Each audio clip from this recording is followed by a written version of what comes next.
Assalamualaikum viewers, welcome to Learning Academy. Today the topic of our discussion is life cycle of bacteriophage.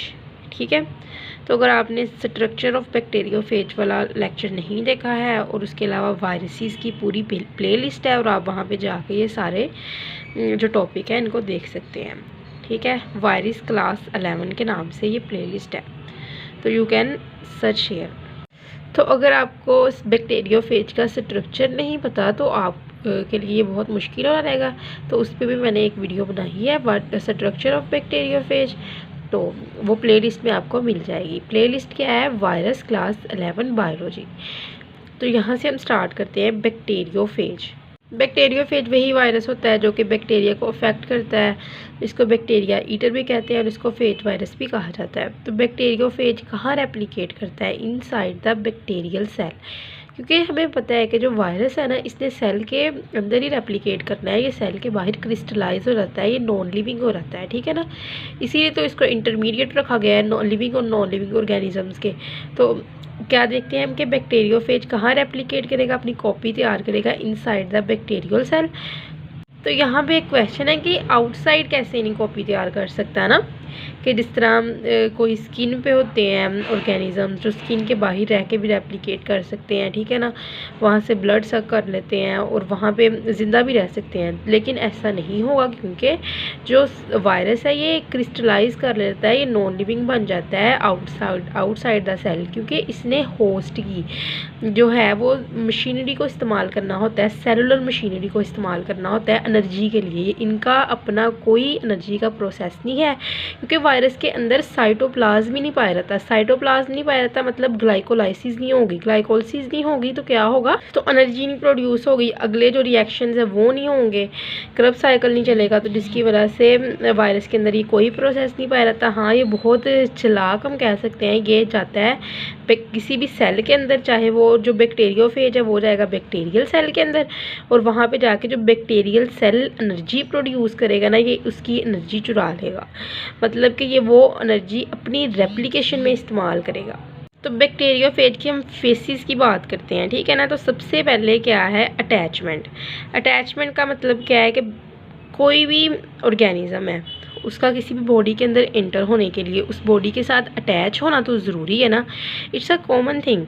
तो attachment इसमें first step है कि host cell के ऊपर receptor site पे इसने जाके अटैच होना है। तो व्हाट इज़ रिसेप्टर साइट?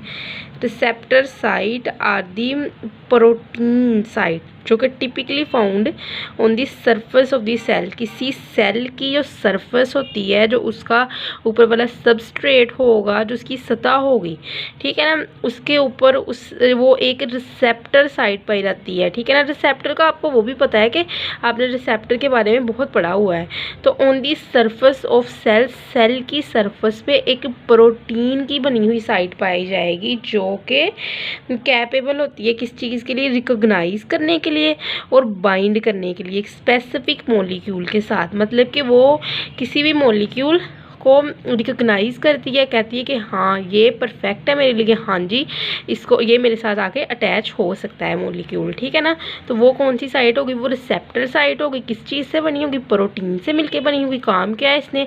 इसने रिकॉग्नाइज करना है एक स्पेसिफिक मॉलिक्यूल को, एक मखसूस मॉलिक्यूल को, और फिर उसको इस चीज़ की जो परमिशन दे देनी है कि वो मेरे साथ आगे अटैच हो जाए। ठीक है, तो क्या होता है अटैचमेंट ने कि होस्ट सेल में रिसेप्टर साइट पे जाके क्या अटैच होता है? बैक्टीरियोफेज अपनी टेल फाइबर्स के जरिए, ये जो टेल फाइबर्स हैं उसके जरिए इसकी टेल के साथ लगे होते हैं टेल फाइबर्स। ठीक है ना, तो ये आप इस पिक्चर में भी देख सकते हैं कि हाउ इट हैपन्ड।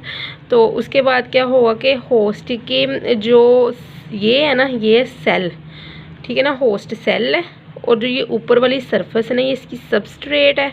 मतलब कि इसकी जो सतह है जहाँ पे जाकर इस तरह हमारी स्किन है वो हमारी सबस्ट्रेट है। जहाँ पे भी जिस तरह कोई, मैं आपको बता सकती हूँ कि मॉस्किटो है, उसने आगे अटैच होना है हमारी स्किन के साथ, तो वो जो जिस स्किन पे वो बैठेगा ना, वो सबस्ट्रेट होगी, ठीक है ना। तो जहाँ पे इसने जाके बैठना है ना वायरस ने, वो इसकी सबस्ट्रेट है होस्ट सेल की। तो होस्ट सेल क्या है, होस्ट सेल की सबस्ट्रेट के ऊपर आके वायरस बैठा और एक वीक, बहुत ही वीक केमिकल यूनियन, एक केमिकल बॉन्ड बन गया किसके दरमियान, वायरस के दरमियान और होस्ट सेल के दरमियान। सेल के दरमियान क्या, सेल वाल, बैक्टीरियम की सेल वाल के दरमियान और जो है वायरस उसके दरमियान एक वीक केमिकल यूनियन बन गया। यहाँ तक हमने क्या देखा, अटैचमेंट। अटैचमेंट में क्या है कि आना है वायरस ने, रिसेप्टर साइट है वो प्रोटीन साइट जिसने रिकॉग्नाइज किया वायरस को और कहा कि हाँ मेरे साथ आके अटैच हो जा। तो उस रिसेप्टर साइट पे आके वायरस अटैच हो गया सबस्ट्रेट के ऊपर। जब ये अटैच हुआ तो एक केमिकल बॉन्ड बन गया वायरस के दरमियान और किसके दरमियान, सेल के दरमियान। किसकी सेल वाल के दरमियान, बैक्टीरिया की सेल वाल के दरमियान, ठीक है। तो अटैचमेंट इनकी अब हो चुकी है। अगला अब हमने प्रोसेस देखना है पेनिट्रेशन। तो क्या होता है पेनिट्रेशन में, जो वायरस होता है ना उसने एज इट इज़ नहीं करना कि वो पूरा ही होस्ट के सेल के अंदर दाखिल हो जाए, मतलब कि उसकी टेल भी चले जाए अंदर, उसके अलावा उसके जो है टेल फाइबर्स भी चले जाए, ऐसा कुछ नहीं होगा। जस्ट वायरस ने इंजेक्ट करना होता है अपना डीएनए। तो देखते हैं वो कैसे इंजेक्ट करता है। यहाँ पे तो टेल जो होती है वो रिलीज़ करती है इंजाइम, क्योंकि सेल वाल है। सेल वाल तो एक रिजिड सब्सटेंस है, ये नहीं तो हुआ ना कि थोड़ा सा ही उसको जो होता है उसके ऊपर आगे बैठा और वो रप्चर हो गई, ऐसा कुछ नहीं होगा। तो उसके लिए फिर क्या होगा, अब अंदर का रास्ता बिल्कुल बंद है।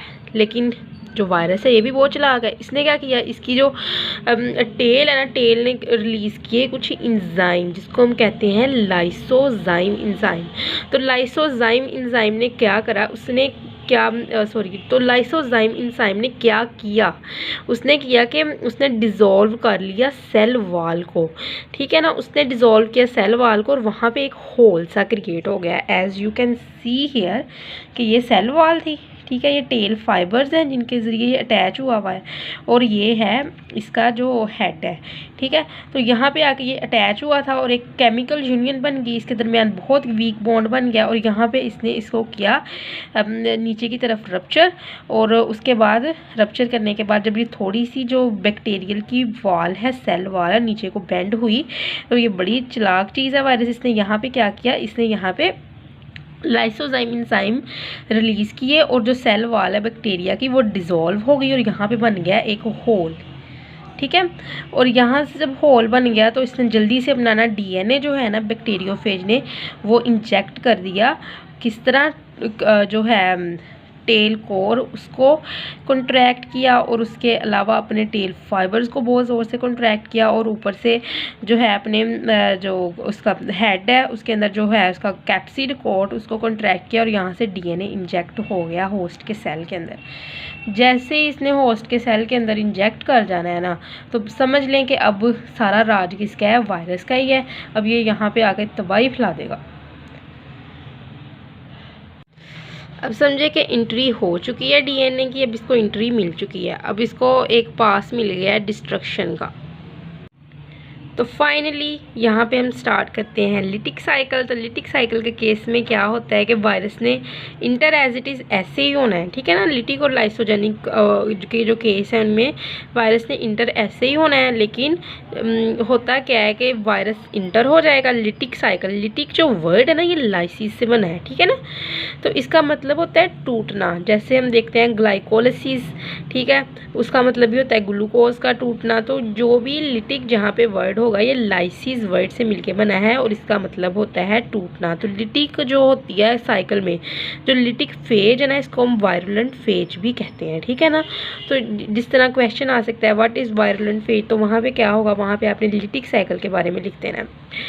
तो यहाँ पे हम देखते हैं कि क्या होता है कि वायरस है उसने इंटर कर जाना है होस्ट सेल के अंदर, ऐसे ही इंटर करना है, अपने जहाँ से टेल कोर को कॉन्ट्रैक्ट करना है, यहाँ से अपने जो कोट है इसको कॉन्ट्रैक्ट करना है, कैप्सिड को कॉन्ट्रैक्ट करना है। तो यहाँ से फिर इसने इंजेक्ट कर दिया अपना डीएनए। तो वायरस क्या हुआ, डीएनए जब इंटर हो गया तो वायरस ही इंटर हो गया, ठीक है ना। तो इंटर हो गया होस्ट के सेल के अंदर और कंट्रोल कर ली इसने होस्ट की मशीनरी। इसका मतलब क्या है कि मतलब कि जो मेटाबॉलिक प्रोसेसेस हो रहे हैं उससे एनर्जी पैदा हो रही है वो सेल नहीं इतनी इस्तेमाल कर रहा है, लेकिन वायरस उस एनर्जी को बहुत ज़्यादा हद तक इस्तेमाल करके अपनी रेप्लिकेशन करवा रहा है, ठीक है ना। तो क्या होता है कि फिर उसने स्टार्ट हो जाना है मल्टीप्लाइंग, कि कॉपीज़ बनी जा रही हैं वायरस की। सेल परेशान है कि क्या हो रहा है मेरे अंदर, लेकिन उसको कोई खबर नहीं है इस चीज़ की, क्योंकि थोड़ी देर तक इसने सेल ने फट जाना है। और कितनी देर लगनी है, अप्रोक्सीमेटली 25 मिनट लगने हैं। और क्या होना है कि 200 तक नए बैक्टीरियोफेज बन जाने हैं बैक्टीरियल सेल के अंदर। और अगर सेल थोड़ा सा हुआ कि उसको ये चीज़ 200 पे भी बर्दाश्त ना हो सकी, तो क्या होना है, बैक्टीरियल सेल ने फट जाना है, लाइसिस में चले जाना है, काम हो जाना है ख़राब और काम हो जाना है उसका तमाम। तो हुआ क्या जी, यहाँ पे था डीएनए, ठीक है, डीएनए ये कैप्सिड ब्लैक कलर के बने, और जो रेड कलर में है ये भी इसका डीएनए है।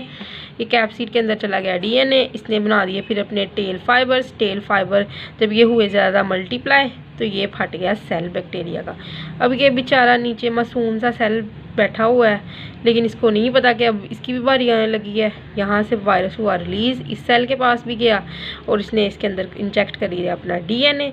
जब डीएनए इंजेक्ट किया तो ये इसकी आ गया होस्ट की सेल की जो है वो डीएनए उसके साथ मिला, और यहाँ पे इसने कहा कि करो मेरी रेप्लिकेशन। यहाँ पे फिर हुई रेप्लिकेशन, फिर कैप्सिड, फिर कोट बना, और कोट के बाद फिर उसके बाद बना इसके कोट और कोर बना, और फिर उसके बाद इसके टेल फाइबर, और साइकिल चलता गया। और आगे हम देखते हैं अब लाइसोजेनिक साइकिल।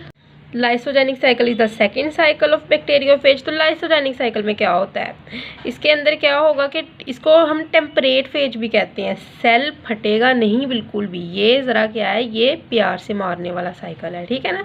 इसने ये नहीं करना कि आगे सामने से कह देना है कि हाँ, सामने से वार कर देना है। इसने खामोशी के साथ ना, जो ये वाली फेज होगी टेम्परेट फेज, इसने खामोशी के साथ ना जो डीएनए है ना वायरस का, उसके साथ बैक्टीरिया का, इसने खामोशी के साथ ना ये जो मीसनी फेज है टेम्परेट फेज, इसने चुप करके ना आगे ना जो बैक्टीरिया का है डीएनए, उसके साथ आगे ना इसने मिलजुल के रहना है कि हाँ हम ना इकट्ठे रहते हैं, ना तुम मुझे कुछ कहना ना मैं तुम्हें कुछ कहूँगी।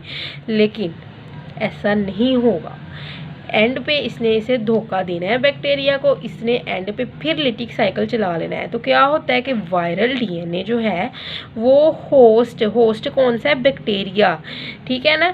जो होस्ट जो अफेक्ट होता है ना उसको हम होस्ट कहते हैं, और जो अफेक्ट होता है उसको क्या कहते हैं, हम होस्ट, ठीक है। तो होस्ट के जीनोम के अंदर, जीनोम क्या है, डीएनए हो सकता है या फिर आरएनए हो सकता है। लेकिन बैक्टीरियोफेज के केस में क्या होगा, मैंने आपको बताया कि bacteriophage is a DNA virus. तो वायरल डीएनए ने आके होस्ट के जीनोम के साथ इनकॉर्पोरेट कर जाना है, उसके अंदर शामिल हो जाना है, और कहना है कि नहीं हम दोनों साथ साथ ही हैं। लेकिन हमें पता है कि ये दोनों साथ साथ नहीं है, बैक्टीरिया धोखा ज़रूर खाएगा, ठीक है। तो उसके बाद क्या हुआ कि ब्लैक मार्कर से जो मेंशन था वो था डीएनए होस्ट का, किसका, बैक्टीरिया का, और जो रेड मार्कर से है ये है वायरस का डीएनए। बड़ी खुशी खुशी रह रहे हैं और एक बड़ा प्यारा सा पैटर्न भी बना रहे हैं, ठीक है ना। तो ये दोनों ने रेप्लिकेट करना है। देखें जी, यहाँ पे ब्लैक और रेड, ब्लैक है डीएनए किसका, बैक्टीरिया का, रेड है डीएनए किसका, वायरस का। तो ये 1 से 2 बन गए। कह रहे हैं कि नहीं नहीं हम तो साथ साथ ही हैं, हमने तो कभी अलहदा होना ही नहीं है, हम इकट्ठे ही रहेंगे हमेशा, हमें कोई अलहदा कर ही नहीं सकता, ठीक है ना। ये दोनों रेप्लिकेट किए और 2 ये आ गए। तो कुछ केसेस में क्या होता है कि क्या होगा, इसने धोखा दे देना है वायरल डीएनए ने हो जाना है अटैच और स्टार्ट कर देना है लिटिक साइकिल, ठीक है। इस चीज़ को हम कहते हैं इंडक्शन। इंडक्शन वो फिनोमेना होता है किसी भी चीज़ में तब्दीली आ जाना। तो यहाँ पे आप देखेंगे कि ये क्या है, ये इनकॉर्पोरेट हुआ है, ये देख लें, ये आगे साथ मिला हुआ है इसके अंदर ही, और इसी से 1 से 2 बन गए।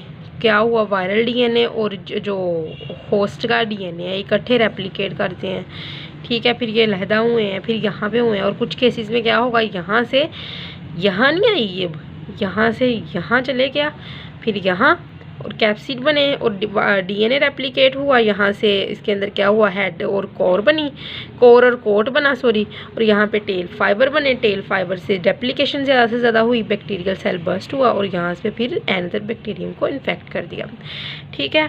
तो आई होप सो कि आपको इसकी समझ लगी होगी। लेकिन अगर कोई भी कन्फ्यूजन है तो you can ask in the comment section.